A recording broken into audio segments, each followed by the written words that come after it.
All right, I had to get inside here. It was cold. So where were we? Yeah, I'm not the only one at this time irritating the Republicans. They were just taking their stuff out on me. So some people like to say that I was the biggest complainer about COVID, for example. And in fact, the Republicans did say exactly that in their EEOC filing. But no, Sam Hurd, first woman chief of staff in the House ever, by the way. Sam was taking it to him, standing up for our members, standing up for staff. Minority Leader, now Congresswoman Amelia Sykes, was taking it to him. Allison Russo, Jessica Miranda, Jeff Crossman. I mean, they were scorching these people on Twitter and on Facebook over their COVID policies and practices. Those three were still in their first terms. They had this big freshman tear 'em up energy, and it was great. So Larry Householder had ordered us back to the office for no good reason, other than he missed having the peasants at court to entertain him. And these folks, Democrats, raised holy hell for us, until they finally broke through with the case of the wrong Tom. And I have to tell you the story about Tom Horan. He was Jessica Miranda's aide, and I'd met him doing, my usual political volunteer work, voter protection. And we were at the Hamilton County Board of Elections watching the final vote count in Jessica's race. I think she was up or down by a couple dozen votes in the unofficial election night total. And then she surged after all the votes were counted and won. And that was awesome. Tom had been her campaign manager, and I immediately liked him. He was a very sweet guy. So now Tom, who is later on Jessica's legislative aide in the State House, in June or July of 2020, he calls me to tell me that he'd just been notified by the chief administrative officer, Kim Hartman. It's Ziano now, but Kim Hartman then, that he'd been exposed to COVID.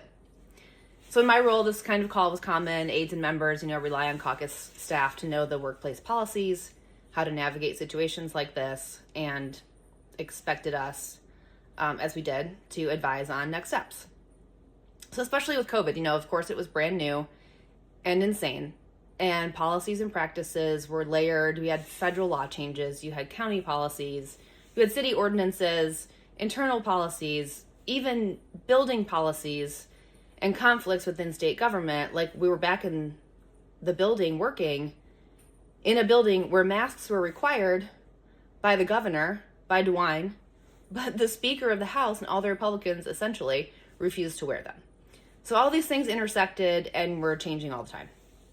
So Tom says that they won't tell him who it was that he had contact with who now has COVID. So they were going to put him on work from home, and that would have been fine with him, except that he lived with his girlfriend, who was a nurse or some kind of healthcare worker. I think she was a nurse. And that meant that she was going to have to take off work, and that was going to be a big deal for her because they needed her, of course. It's in the middle of COVID. Also, Tom was pretty sure he had not been exposed to anyone with COVID because he knew who he'd been near, and he knew those people didn't have COVID. So just a good guy, trying to follow the rules, trying to balance the craziness with trying to be reasonable and do reasonable things.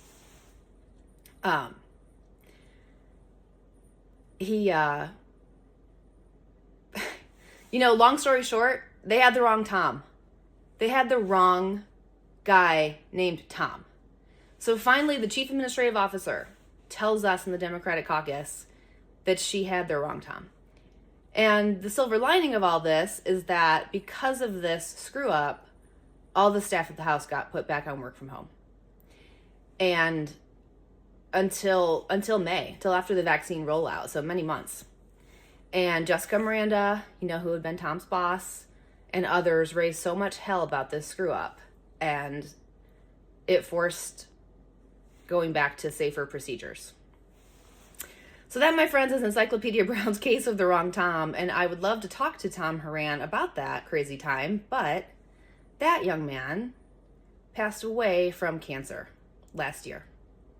He was only 28 because, of course, only the good die young. He had gone to work for AFSCME, a government employees union, after he left the House. So rest in peace, Tom. it sad? Just a good guy trying to make sure his girlfriend can still go to work and help people. Like, when you get to work with young people like that, how lucky are you?